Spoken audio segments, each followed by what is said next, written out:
Hello messieurs, aujourd'hui je vais aborder un sujet très important, la TRT qui veut tout simplement dire thérapie de remplacement de la testostérone. Je vais vous donner mon avis sur son utilisation et pourquoi je pense qu'on peut largement s'en passer malgré qu'on ait passé la trentaine. Allez, c'est parti. Bon, déjà on va commencer par la première chose, qu'est-ce que c'est que la TRT?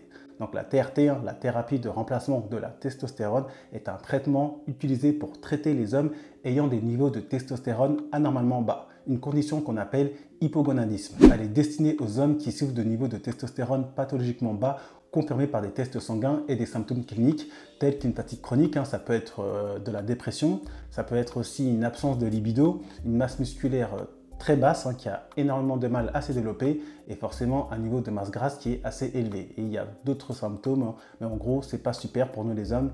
Vous vous en doutez, lorsqu'on a des niveaux de testostérone qui sont très bas, ça détruit un petit peu ce qui fait de nous des hommes dignes de ce nom. La TRT peut être administrée par plusieurs moyens, tels que des injections intramusculaires, tout simplement une piqûre, ou des comprimés buccaux, des comprimés qu'on va prendre comme si on prenait un médicament. Par exemple, il y a d'autres procédés pour prendre la TRT. Les avantages de la TRT, c'est qu'elle peut améliorer la libido, l'humeur, l'énergie, la masse musculaire chez ceux qui ont réellement un déficit de la testostérone diagnostiqué par un médecin endocrinologue. Donc ce déficit peut être totalement génétique, avoir des problèmes au niveau des testicules par exemple, ou lié à des maladies chroniques telles que le diabète par exemple. Mais attention messieurs, j'insiste, comme n'importe quel traitement médical qui touche aux hormones, elle comporte des risques significatifs tels qu'une augmentation des globules rouges qui va entraîner un risque accru de problèmes cardiaques, une apnée du sommeil exacerbée, une réduction de la production de sperme qui peut mener à l'infertilité, un agrandissement de la prostate et aussi une gynécomastie. Vous voyez les délires, les fameux seins de mec. Donc il faut savoir qu'il y a d'autres soucis qui peuvent s'ajouter en plus des problèmes que je viens de vous donner. Ça va vraiment dépendre d'un individu à un autre. Donc messieurs, retenez que ce n'est pas un traitement à prendre à la légère, il faut réellement avoir un réel souci au niveau de la testostérone et être suivi par un médecin endocrinologue avant de se lancer dans un traitement de la TRT. Bon, maintenant qu'on a vu le pourquoi du comment de la TRT, je vais vous dire pourquoi la majorité des hommes de plus de 30 ans n'en ont pas besoin à mon sens. Bon, ok, on le sait tous, à partir de 30 ans, les niveaux de testostérone chez l'homme tendent à diminuer naturellement à raison de 1% par an. Donc, no stress à avoir, cette diminution est totalement naturelle, elle fait partie intégrante du processus de vieillissement. Donc oui, il faut l'accepter et bien entendu, elle varie d'un individu à un autre. Mais franchement messieurs, on va être honnête, cette diminution ne justifie en rien que la majorité des hommes de 30 ans, voire avant maintenant, soient totalement déconditionnés, que ce soit sur le plan esthétique, avec le bidou, les petits nichons, les bras tout fins, bref, vous connaissez la chanson, et aussi sur le plan des performances sportives, moins d'endurance musculaire, moins de force musculaire, moins d'énergie, etc., etc. Donc sans surprise, la raison principale de cette dégradation est due au manque d'exercice physique. C'est vraiment un fléau. On devient des hommes de plus en plus feignants. Par contre, pour se plaindre, on est très fort. Et oui, on connaît la chanson, beaucoup d'hommes sont constamment en train de se plaindre. J'ai pas d'énergie, je suis fatigué, j'arrive plus à avoir de muscles. Et oui, c'est parce que voilà, j'ai vieilli, donc la testostérone diminue dans mon corps, donc je n'arrive plus à rien faire. Sniff, sniff, moins, sortez les mouchoirs. Comme je viens de le dire, la diminution de leur capacité et de leur condition physique provient d'un manque d'activité physique régulier, notamment la musculation et les exercices en HIIT. High Intensity Interval Training. En gros, des exercices cardio bien costauds, un peu comme un sprint, quoi. Vous voyez le délire? D'ailleurs, j'en ai déjà fait une vidéo, comment augmenter sa testostérone, je vous la mets en description. Je vous explique vraiment comment faire, comment s'entraîner, comment manger, comment dormir, etc. Donc, je vous invite à aller la voir, je vous la mets en description. Malheureusement, comme c'est souvent le cas lorsqu'on est un homme actif, les pressions du travail, la famille et toutes les responsabilités qui en découlent prennent souvent le pas sur le fait d'avoir une bonne hygiène de vie. Et c'est en grande partie pour cela que j'ai créé cette chaîne, pour vous montrer qu'il est largement possible d'avoir un bon physique malgré un style de vie actif. Je sais de quoi je parle pour ceux qui me suivent. Je le rappelle, j'ai actuellement 36 ans. J'ai un travail à temps plein, j'ai 2 enfants, je suis marié. Et malgré tout, sans TRT ou d'autres substances chimiques, j'arrive à afficher un très bon physique à l'année. Et tout cela en m'entraînant chez moi pas plus de 3 heures par semaine. Donc si vous voulez savoir comment faire, c'est le moment de vous abonner à la chaîne, car chaque semaine depuis que j'ai lancé ma chaîne, je suis devant vous en train de vous faire des vidéos sur l'alimentation, sur la musculation à domicile sans se prendre la tête et sur tous les sujets qui sont liés de près ou de loin à une bonne hygiène de vie. D'ailleurs, pour ceux qui souhaitent que je les accompagne personnellement à se transformer physiquement et mentalement, mon accompagnement sera prêt dès septembre et vous pouvez dès à présent cliquer sur le premier lien en description pour avoir toutes les informations le concernant. En tout cas, la chose très importante que je vais vous dire à travers cette vidéo, c'est qu'il ne faut pas se laisser piéger par la TRT. J'ai remarqué que beaucoup d'influenceurs fitness font la promotion de la TRT tout simplement parce qu'ils se sont dopés de manière abusive pendant des années, détruisant leur production naturelle de testostérone. Et forcément, la TRT se présente comme la solution miracle pour garder leur masse musculaire acquise de manière douteuse durant leurs années de dopage, et bien entendu pour garder des niveaux de testostérone dans les normes physiologiques. Plutôt les normes hautes, voire très hautes. Vous voyez ce que je veux dire? Franchement, j'ai observé et à chaque fois que je suis tombé sur un coach fitness ou un influenceur fitness, appelez-les comme vous voulez, ça m'est égal, qui fait la promotion de la TRT, c'est soit un coach dopé ou un ancien dopé.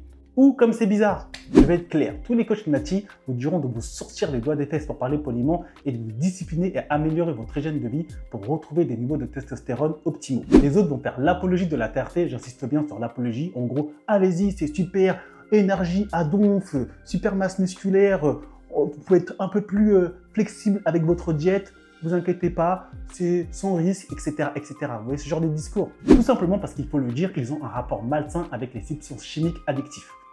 Cigarettes, alcool, shit, stéroïdes, etc., etc. Finalement, lorsqu'ils passent la trentaine, voire avant, la TRT devient une suite logique. Et en plus, ça passe mieux, c'est légal, c'est encadré par un médecin, on a une ordonnance, on a des produits pharmaceutiques, donc c'est cool. Bref, ça, c'est mon avis. Non déplaise à certains, j'assume totalement, c'est pour ça que je vous le dis face cam sur YouTube. Je sais que certains vont grincer des dents parce que vous êtes fan de la TRT, hein, on connaît. Vous savez quoi? Vous pouvez vous offusquer comme pas possible. J'en ai strictement rien à foutre. Mais vraiment. Donc si vous voulez vous extasier dans des commentaires, oh là là, comment il a osé critiquer la TRT, oh, dans les autres pays, c'est quelque chose de totalement normal, bah les couilles, je m'en fous. Comme je l'ai déjà dit, les fit game, hein, le fitness que l'on voit sur internet n'est pas la réalité. Et malheureusement, beaucoup d'influenceurs ou de coachs fitness qui prônent un lifestyle healthy avec des entraînements intenses, une bonne alimentation et tout ce qu'on veut, n'arriveraient pas à avoir la moitié de leurs gains et de leur performance physique sans toutes ces aides chimiques. C'est pitoyable. Bref, il faut vivre avec 100 ans, me direz-vous, mais franchement, pas pour moi. Pour moi, ils sont juste incapables de maintenir sur le long terme un esprit sain dans un corps sain et sont obligés de prendre des substances chimiques pour rendre le tout plus facile et plus fun. Ça fait vraiment pitié, je le répète, je le redis, méfiez-vous de ce milieu. Il y a beaucoup trop d'hypocrisie et de non-dit. Malheureusement, actuellement, nous vivons dans une société qui nous pousse à obtenir le maximum de bénéfices avec le minimum d'efforts et d'investissement. Du coup, dès qu'il y a un nouveau procédé pour, en gros, prendre un raccourci, bah, on se jette dessus. Et malheureusement, la TRT contribue à cette mentalité. Attention, je ne suis pas en train de dire que la TRT, c'est le diable incarné. Certains en ont réellement besoin. Mais utiliser la TRT sans avoir un réel problème hormonal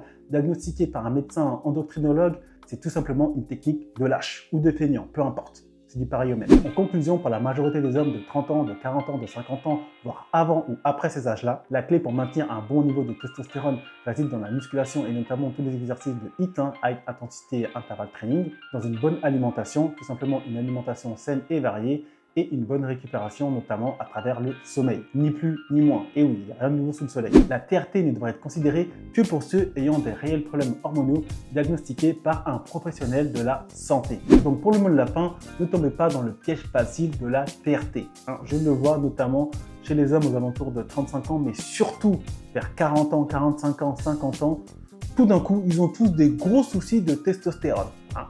D'accord? Lorsqu'on regarde leur hygiène de vie, donc pour s'entraîner, j'ai la flemme. Pour bien manger, c'est compliqué parce qu'on n'a qu'une seule vie, il faut se faire plaisir et je suis stressé, etc., etc. Par contre, pour faire voilà, les apéros et tout, tralala, là, ça y va à foison. Hein. Et après, ça va pleurer devant le médecin. Sniff, sniff, testostérone. Bref. Ah, je peux être virulent, mais c'est un truc qui m'agace. Moi, tous les trucs chimiques et notamment le dopage, n'essaye pas de me justifier ça. Sauf si tu es sportif de haut niveau ou si tu es bodybuilder pro, là on peut discuter. Sinon, donc s'il vous plaît messieurs, soyez disciplinés et travaillez dur pour ce que vous voulez accomplir. Donc voilà pour moi, voilà pour cette vidéo. J'espère qu'elle vous a plu et que surtout elle vous a été utile. Si c'est le cas, vous connaissez la chanson.